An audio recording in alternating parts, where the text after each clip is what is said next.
이 세상에서 가장 행복해야 할 날이었습니다. 하나뿐인 딸의 결혼식. 제가 고른 연보라빛 한복을 입고 긴장된 마음으로 화장을 고치고 있었죠. 13년 만에 처음으로 남편이 안 계신 게 이렇게 크게 느껴지는 순간이었어요. 그런데 그 순간 맞은편 혼주석에서 눈에 익은 뒷모습이 보였습니다. 심장이 멎는 것 같았어요. 분명 13년 전 비행기 사고로 돌아가신 남편인데 어떻게 저기에 앉아 계실 수가 있죠? 여보, 나야. 많이 놀랐지? 그의 손에 들린 편지 한 장. 거기에 적힌 충격적인 진실이 저의 지난 13년을 완전히 뒤흔들어 놓았습니다. 비행기 사고, 회사의 비리, 그리고 숨겨진 음모.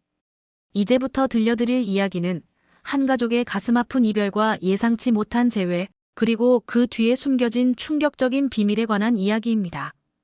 2023년 10월의 어느 아침, 거울 앞에서 한복을 매만지는 내 손이 미세하게 떨리고 있었습니다.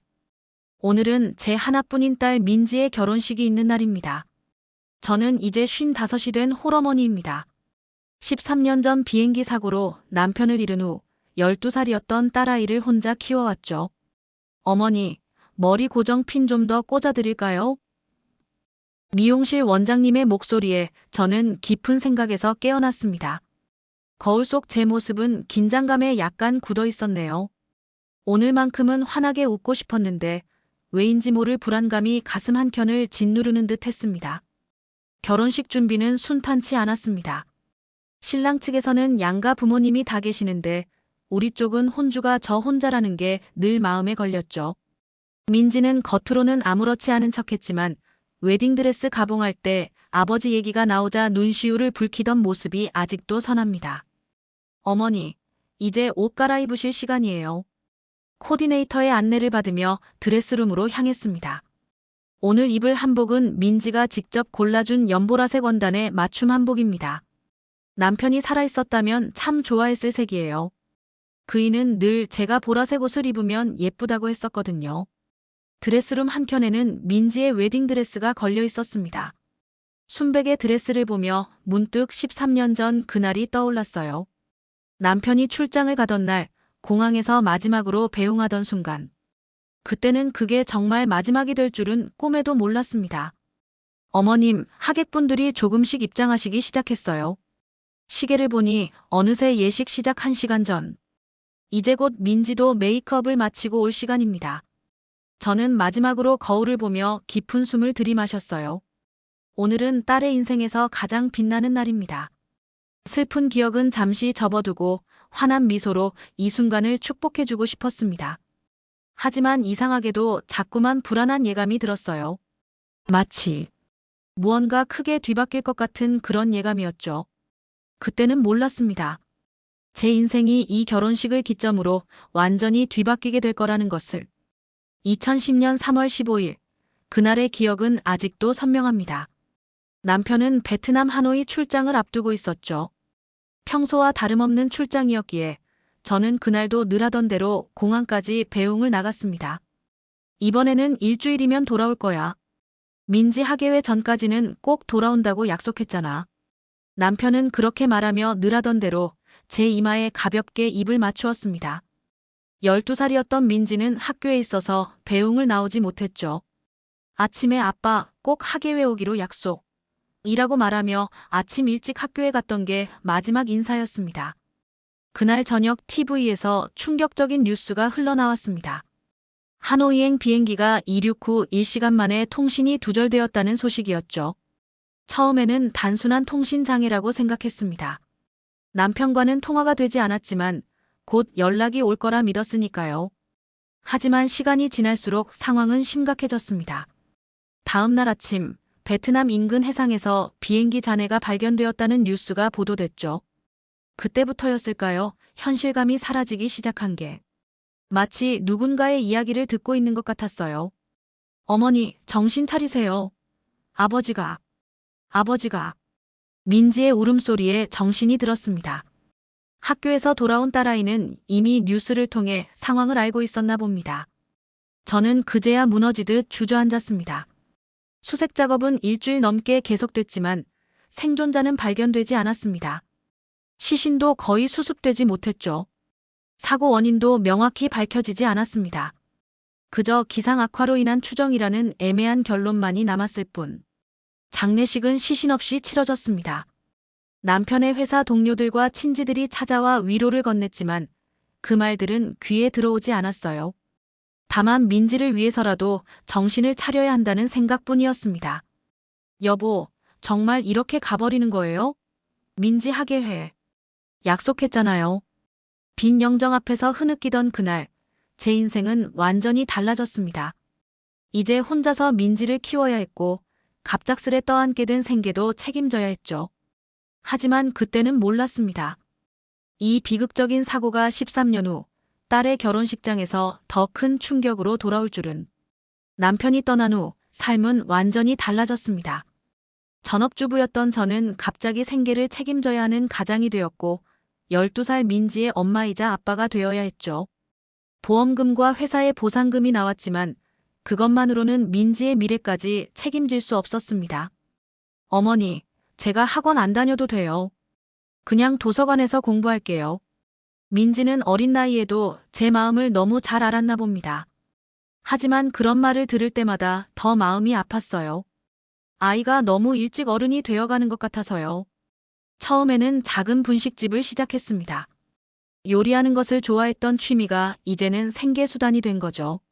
아침 일찍 일어나 장을 보고 가게 문을 열고 밤늦게까지 일했습니다. 민지는 학교가 끝나면 가게에 와서 숙제를 하고 간단한 심부름도 도왔죠. 어머니 떡볶이가 제일 맛있다고 친구들이 다 그래요. 민지는 늘 저를 위로하듯 그렇게 말했습니다.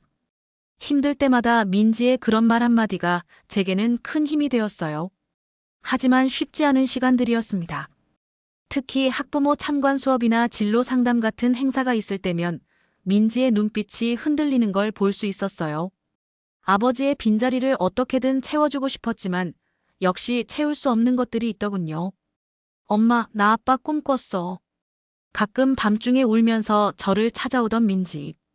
처음에는 매일 같이 그랬는데 시간이 지날수록 그런 날이 줄어들었습니다.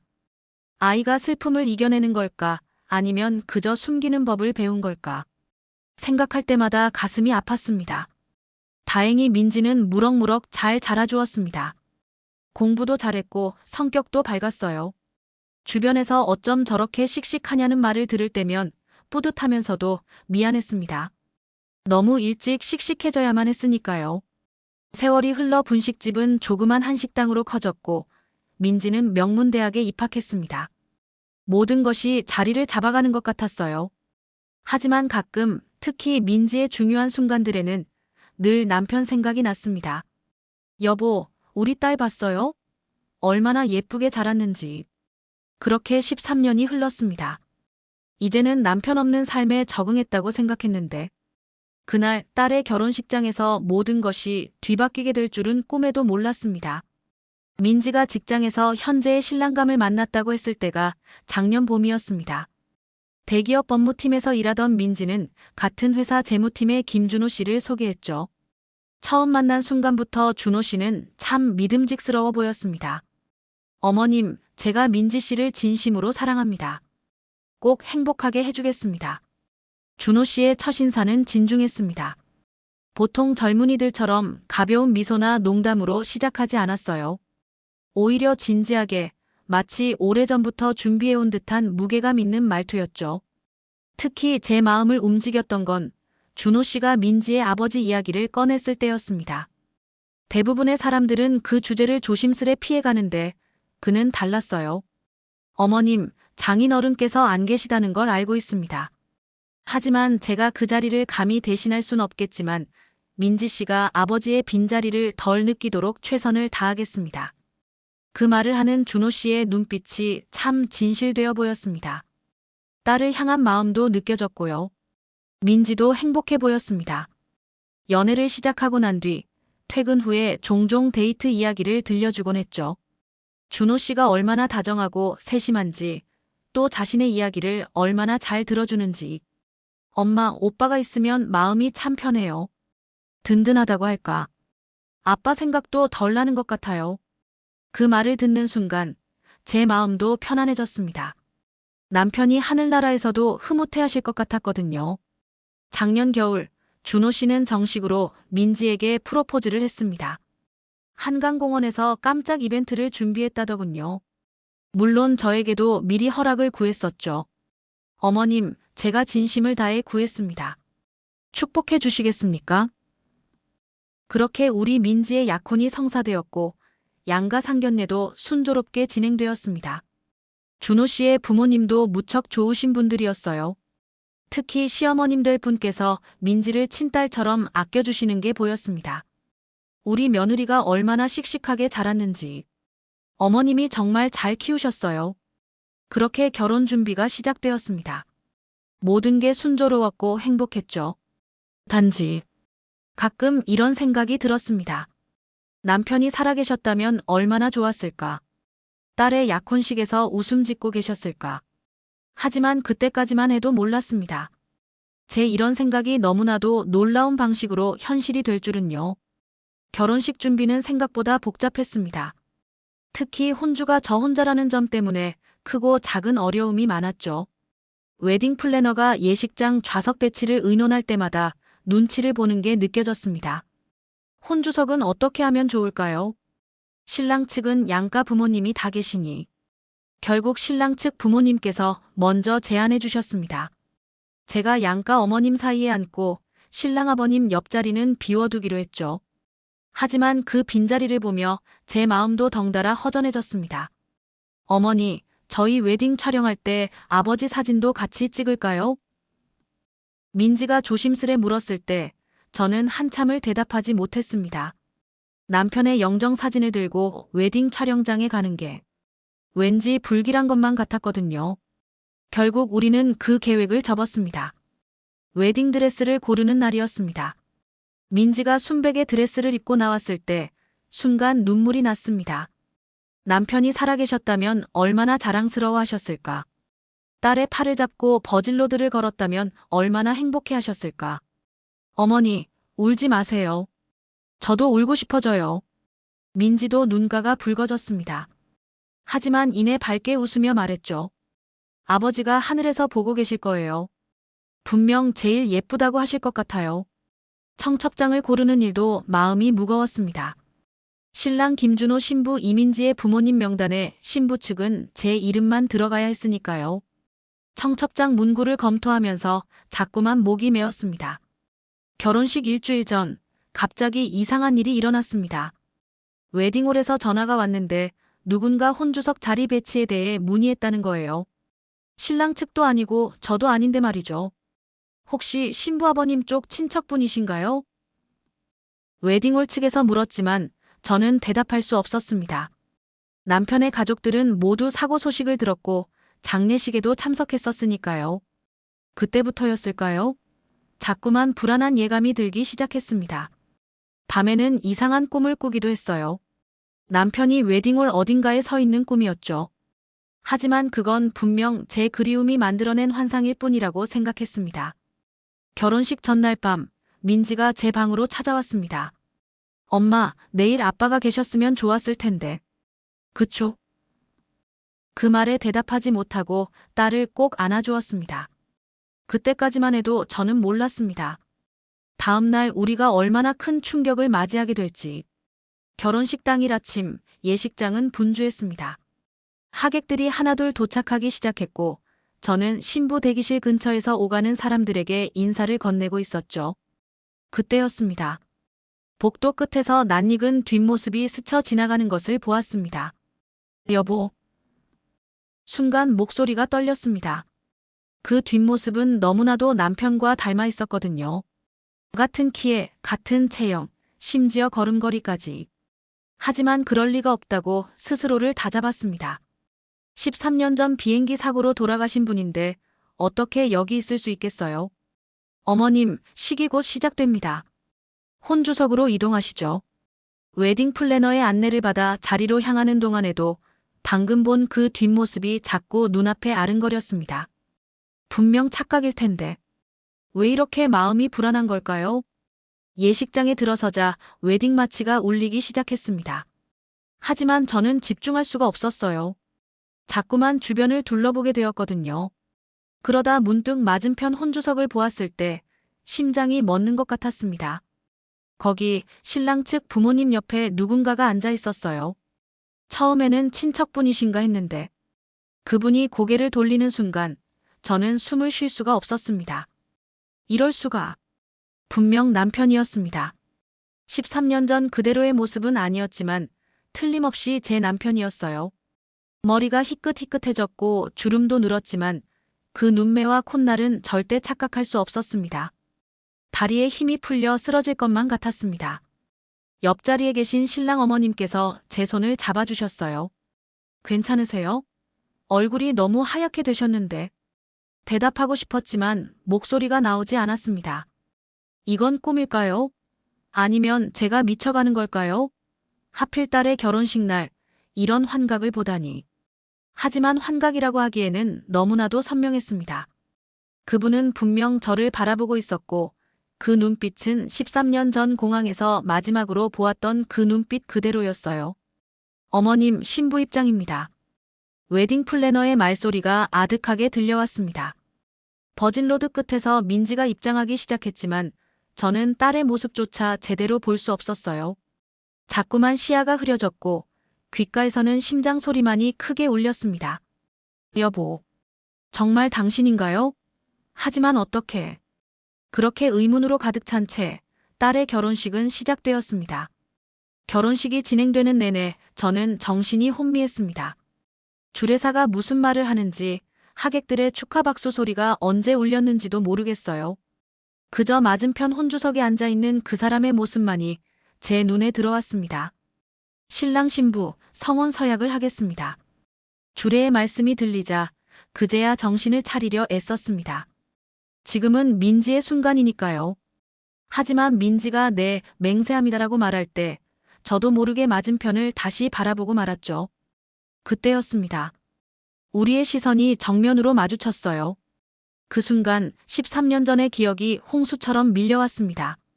공항에서의 마지막 작별 인사, 비행기 사고 소식을 들었을 때의 절망감, 그리고 빈관으로 치러진 장례식까지. 이제 신랑 신부가 양가 부모님께 인사드리겠습니다. 사회자의 안내가 끝나자 민지와 준호가 양가 혼주석으로 다가왔습니다.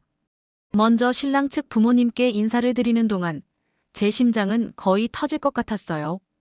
곧 우리 쪽으로 올 텐데. 그분도 분명 일어날 텐데.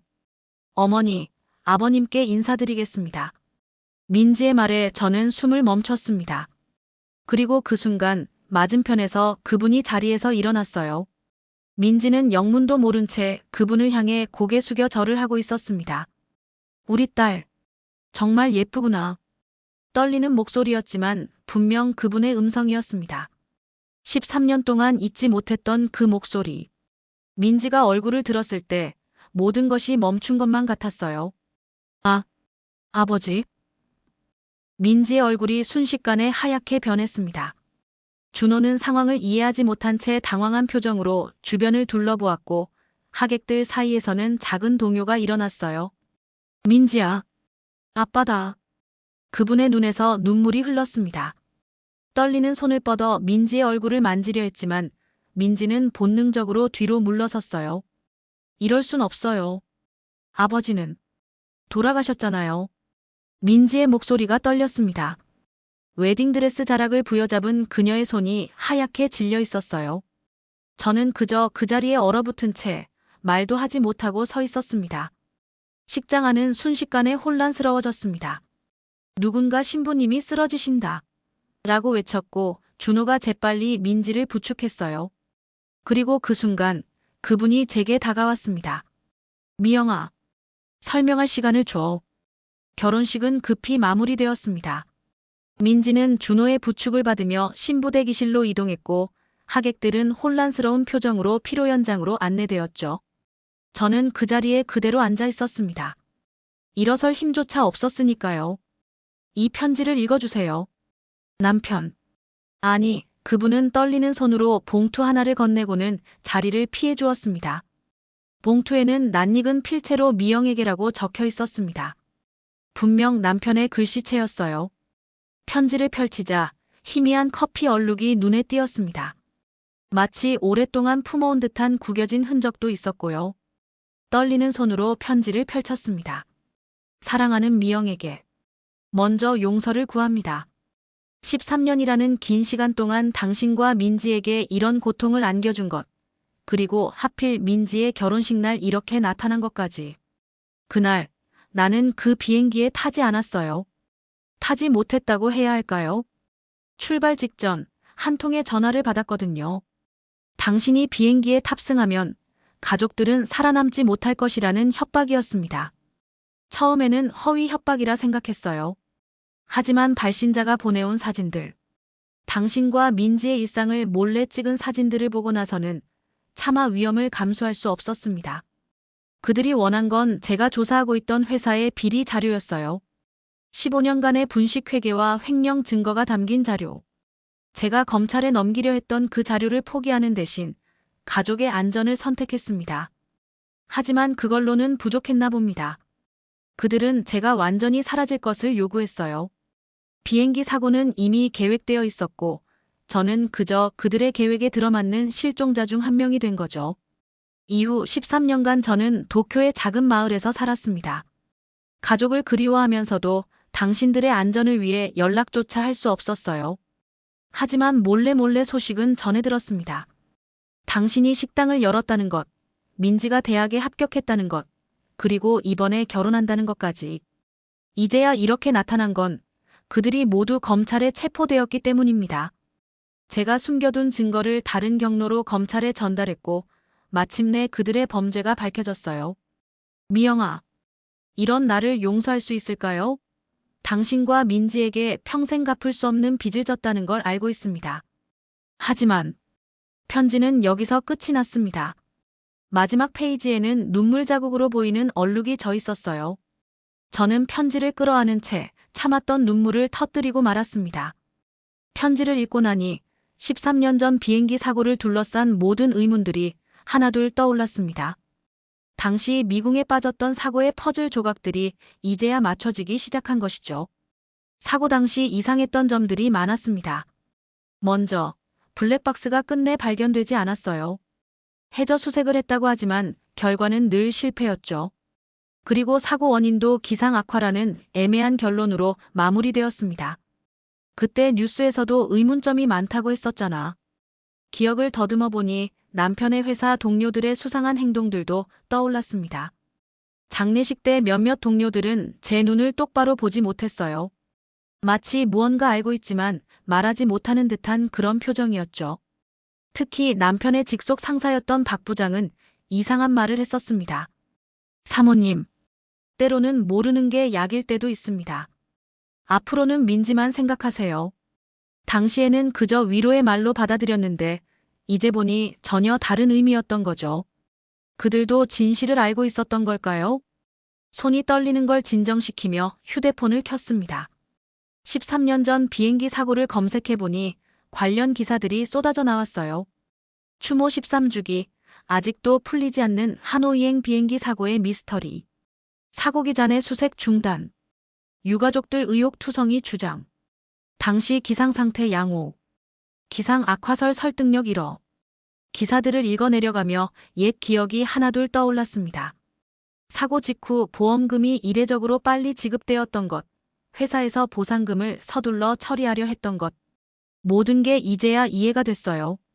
여보, 당신이 그런 위험 속에 있었다는 걸 왜 몰랐을까? 남편의 책상 서랍에서 발견했던 수상한 메모들, 늦은 밤 누군가와 나누던 긴박한 통화들. 그때 조금 더 관심을 가졌더라면, 조금 더 물어봤더라면. 휴대폰을 다시 검색창에 들어가 남편이 일했던 회사를 찾아보았습니다. 그리고 또 다른 충격적인 기사를 발견했어요. 대형 회계부정 사건 15년 만에 밝혀져. 전 임원진 구속. 내부 고발자의 오랜 투쟁. 15년간의 분식 회계와 횡령 드러나. 기사 날짜는 3개월 전이었습니다. 남편의 편지에 있던 그 시점. 드디어 진실이 밝혀진 그때였네요. 아직도 이해할 수 없는 게 너무 많아요. 신부 대기실 밖에서 들려오는 소란 속에서 저는 13년 전으로 돌아간 것만 같았습니다. 그때 우리가 놓쳤던 모든 순간들, 보지 못했던 모든 징후들이 이제야 선명하게 보이기 시작했어요. 결혼식장 한켠의 조용한 장소로 자리를 옮겼습니다. 남편은 떨리는 목소리로 그날의 이야기를 시작했습니다. 2010년 3월 15일, 그날 아침까지만 해도 나는 정말 하노이로 출장을 가려고 했어요. 남편의 목소리는 흔들렸고 주름진 손은 테이블을 잡은 채 떨리고 있었습니다. 공항에서 당신과 작별 인사를 하고 출국장으로 들어섰을 때였어요. 한 통의 전화가 왔죠. 처음에는 모르는 번호라 받지 않으려 했는데 계속 걸려와서 받았어요. 남편은 잠시 숨을 고르더니 계속 이야기를 이어갔습니다. 전화 속 남자는 차가운 목소리로 말했어요. 김 과장님, 비행기 타지 마세요. 지금 당신 아내와 딸이 찍힌 사진을 보내드릴 테니 확인해 보세요. 그리고 곧바로 문자가 왔죠. 남편이 꺼낸 낡은 휴대폰에는 그때의 사진들이 아직도 남아 있었습니다. 제가 식당 앞에서 장보기를 하는 모습, 민지가 학교 앞에서 친구들과 이야기하는 모습. 분명 누군가가 은밀히 찍은 사진들이었어요. 협박은 계속됐어요. 당신이 가지고 있는 회계자료 알고 있죠? 그거 검찰에 넘기지 마세요. 만약 넘기면 당신 가족은 살아남지 못할 겁니다. 남편의 얼굴이 창백해졌습니다. 13년이 지났지만 그때의 공포가 아직도 생생한 듯 했어요. 나는 선택을 해야 했어요. 정의를 위해 싸울 것인가 아니면 가족의 안전을 선택할 것인가. 단 몇 분 안에 결정해야 했죠. 저는 남편의 떨리는 손을 잡아주었습니다. 그제야 남편의 눈에서 눈물이 흘러내렸어요. 결국 나는 가족을 선택했어요. 비행기에 타지 않았고 그들이 시키는 대로 움직였죠. 모든 증거 자료를 그들에게 넘겼고 그날 밤 비행기는 추락했어요. 그런데 왜 13년 동안이나 연락도 없이. 제 목소리도 떨렸습니다. 남편은 고개를 숙인 채 계속 이야기했어요. 그들은 날 완전히 없애버리고 싶어 했어요. 내가 살아있다는 걸 아는 한 언젠가 이 비리가 밝혀질 거라고 생각했나 봐요. 그래서 비행기 사고로 위장된 실종을 선택하게 된 거죠. 마지막 말을 하며 남편은 고개를 들어 저를 바라보았습니다. 그의 눈에는 13년간의 고통과 그리움, 그리고 깊은 후회가 담겨 있었어요. 미영아, 나는 그저 당신과 민지를 지키고 싶었을 뿐이야. 도쿄 외곽의 작은 마을에서 살았어요. 작은 재본소에서 일하면서 남편은 지난 13년간의 이야기를 천천히 풀어놓기 시작했습니다. 그의 일본어 실력을 눈여겨본 재본소 주인의 도움으로 새로운 신분을 얻었다고 해요. 사토 케이스케라는 이름으로 살았다고 합니다. 처음 2년은 정말 힘들었어요. 매일 밤 당신과 민지 생각에 잠들 수 없었죠. 특히 민지의 중학교 졸업식이 다가올 때. 그때가 제일 괴로웠어요. 남편의 책상 서랍에서 낡은 수첩 하나가 나왔습니다. 거기에는 우리의 중요한 날짜들이 빼곡히 적혀 있었어요. 민지의 생일, 우리의 결혼기념일, 심지어 제가 식당 문을 연 날짜까지. 몰래 한국에 돌아온 적도 있었어요. 민지가 대학교 합격 발표 날이었죠. 멀리서나마 딸의 기쁜 모습을 보고 싶었거든요. 그날 대학 게시판 앞에서 기뻐하던 민지의 모습을 사진으로 찍어두었다고 합니다. 남편은 낡은 지갑에서 구겨진 사진 한 장을 꺼내 보여주었어요. 당신이 운영하는 식당 앞에서 몇 번이나 서성였는지 몰라요. 들어가서 당신을 껴안고 싶었지만 그러면 당신들이 위험해질 거라는 걸 알았기에. 남편의 목소리가 흔들렸습니다. 13년간의 그리움과 고통이 고스란히 전해져 왔어요. 혹시 내가 보낸 흰 국화꽃다발 기억나나요? 매년 결혼기념일마다. 순간 저는 숨이 멎는 것 같았습니다. 매년 3월 21일 우리의 결혼기념일마다 누군가 보내준 흰 국화꽃다발. 보내는 이의 이름도 주소도 없었지만 그때마다 왠지 모를 그리움이 차올랐었죠. 처음에는 당신이 힘들어할까봐 보내지 말 걸 그랬나 고민도 했어요. 하지만 이렇게라도 내 마음을 전하고 싶었어요. 남편은 주머니에서 구겨진 영수증들을 꺼냈습니다. 도쿄의 한 꽃집에서 매년 같은 날 보낸 꽃 주문 영수증이었어요. 그동안 정말 미안했어요. 이렇게 오랫동안 당신들을 속이고 말을 잇지 못하는 남편의 어깨가 떨렸습니다. 저는 무슨 말을 해야 할지 몰랐어요. 13년간의 시간이 만들어낸 깊은 골을 어떻게 메워야 할지. 그런데 이제는 왜 돌아온 거예요? 제 질문에 남편은 깊은 한숨을 내쉬었습니다. 마침내 그들이 체포됐어요. 내가 숨겨둔 증거를 다른 경로로 검찰에 전달했고, 이제는 더 이상 숨어 있을 필요가 없어졌어요. 남편의 이야기를 들은 후, 저는 더 자세한 진실을 알아야 했습니다. 그래서 휴대폰으로 최근 뉴스들을 검색하기 시작했습니다. 그리고 충격적인 기사들을 발견했죠. 대기업 S건설 15년 분식회계 적발. 임원진 전원 구속. 5조 원대 횡령 사건의 전말. 내부 고발자의 13년간의 은밀한 기록. 검찰 조직적 범죄. 비행기 사고까지 조작했다. 당신이 이 모든 것의 내부 고발자였던 거예요? 남편은 천천히 고개를 끄덕였습니다. 2010년 나는 우연히 회사의 거대한 비리를 발견했어요. 15년간 이어진 분식회계, 임원진들의 횡령, 해외 페이퍼 컴퍼니를 통한 자금 세탁까지. 당시 남편은 회계팀 과장이었고 우연히 이상한 계좌 내역들을 발견했다고 합니다. 파고들수록 거대한 비리가 드러났고 결국 모든 증거를 수집해 검찰에 넘기려 했던 거죠. 하지만 그들이 먼저 알아챘어요. 내가 증거를 모으고 있다는 걸. 그래서 하노이 출장을 계획했던 거예요. 그리고 그날 아침 그 협박 전화가. 더 충격적인 사실은 그 뒤에 있었습니다. 비행기 사고는 처음부터 계획된 것이었어요. 실제로 그 비행기에는 회사의 비리를 알고 있던 다른 직원들도 탑승해 있었다고 해요. 그들은 한 번에 모든 걸 해결하려 했어요. 비행기 사고로 위장해서 불편한 증인들을 모두 제거하려 했던 거죠. 신문 기사를 더 자세히 읽어보니 사고기의 블랙박스가 의도적으로 조작되었다는 증거도 발견되었다고 합니다. 기상 악화라는 공식 발표도 모두 거짓이었어요. 그럼 다른 탑승객들은 모두 무고한 희생자들이었던 거예요? 남편의 눈에서 눈물이 흘렀습니다. 그래서 더욱 도망칠 수가 없었어요. 그 희생자들의 진실을 밝혀야 한다는 책임감 때문에 13년 동안 몰래 증거를 모았죠. 마지막 결정적인 증거는 우연히 찾았다고 합니다. 도쿄에서 만난 전직 임원의 폭로. 그는 양심의 가책을 이기지 못하고 모든 진실을 담은 USB를 남편에게 전해주었다고 해요. 그 USB를 검찰에 익명으로 전달했어요. 그리고 마침내 3개월 전 그들이 모두 체포되었죠. 이제야 모든 퍼즐이 맞춰지는 것 같았습니다. 남편의 갑작스러운 실종, 회사의 수상한 행동들, 그리고 비행기 사고의 미스터리까지. 당신은 영웅이었던 거네요. 하지만 남편은 고개를 저었습니다. 아니에요. 나는 그저 비겁자였어요. 가족을 지키기 위해 도망쳤고 13년이나 당신들을 속였으니까요. 신부 대기실의 분위기는 무거웠습니다.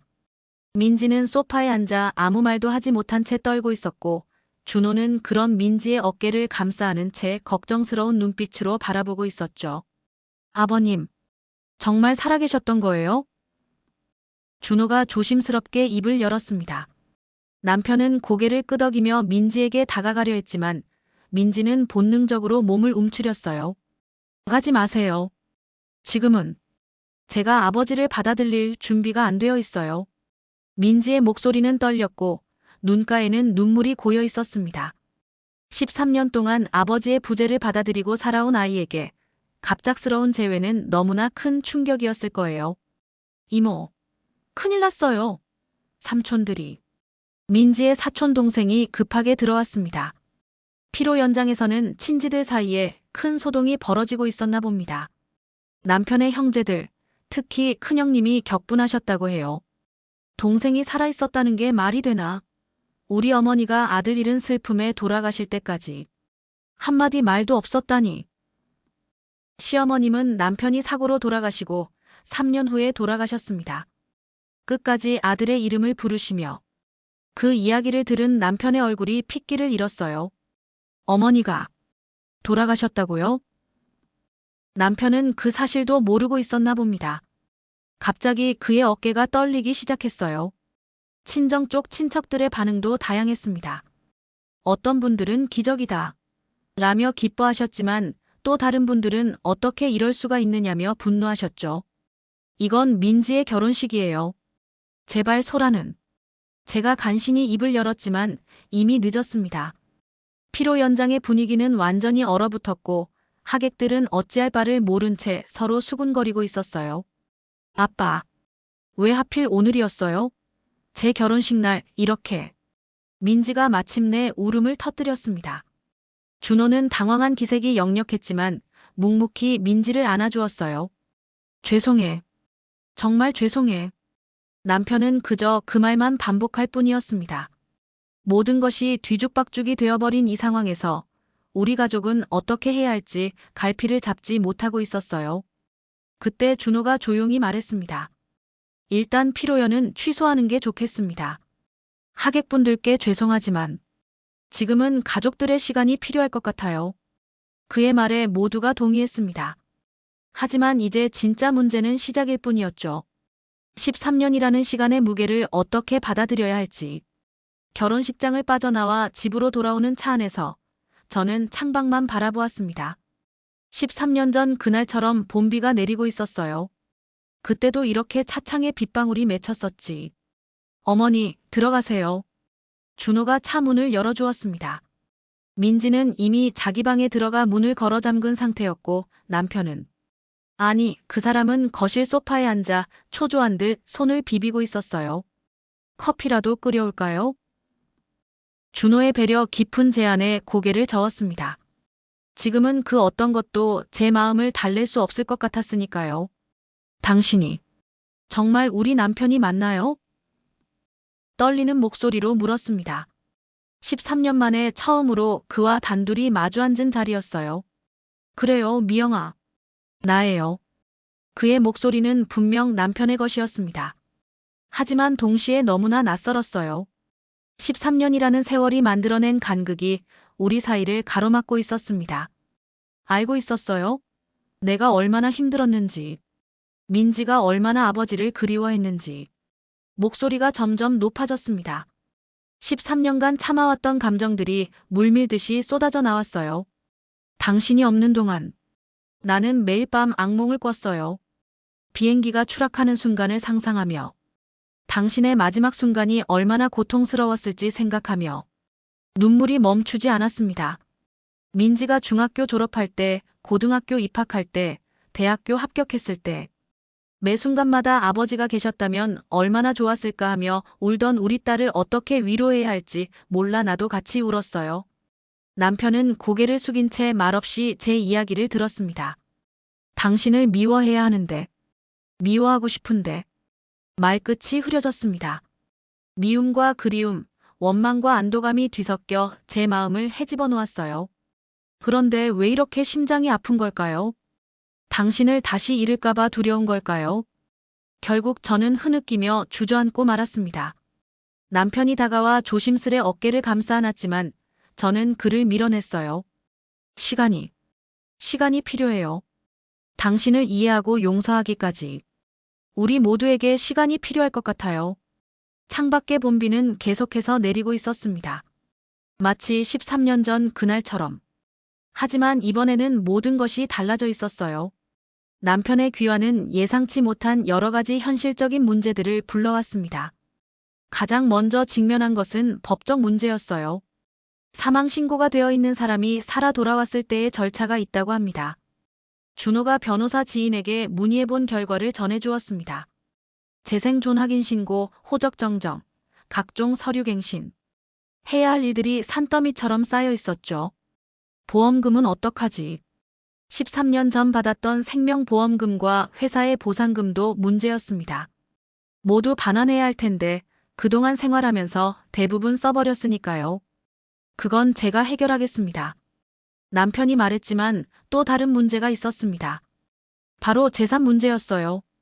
집은 제 명의로 되어 있고 가게도 제가 운영하고 있는데 남편이 사망한 후 모든 재산을 제 명의로 바꾸었거든요. 이제 이것들을 어떻게 정리해야 할지. 더 큰 문제는 주변 사람들의 시선이었습니다.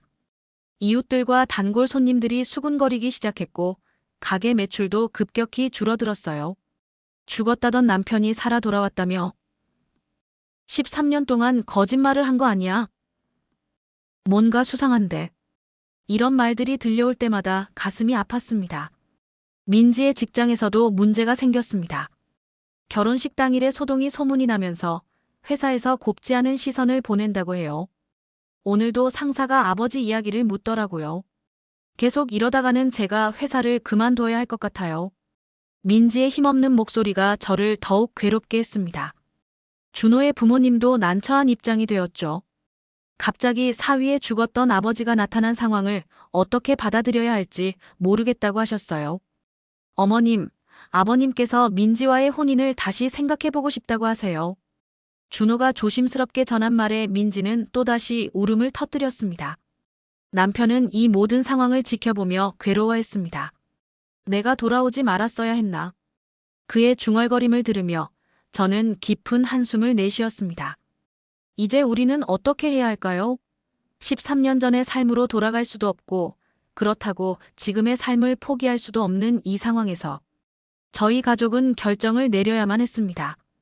이대로 남편을 다시 받아들일 것인지 아니면 영원히 작별할 것인지 가족 회의를 해야 할 것 같아요. 준호의 제안으로 거실에 모였습니다. 민지는 여전히 눈이 붓고 피곤해 보였지만 이제는 조금 진정된 모습이었어요. 먼저 아버지의 이야기를 다시 한번 들어보는 게 어떨까요? 준호가 조심스레 말을 꺼냈습니다. 남편은 떨리는 목소리로 다시 한번 모든 것을 설명했어요. 회사의 비리를 발견한 순간부터 협박을 받은 과정, 도쿄에서의 생활, 그리고 우리를 몰래 지켜보았던 순간들까지. 그럼 아빠는 우리를 지키기 위해 모든 걸 포기하신 거예요? 민지의 목소리가 달라졌습니다.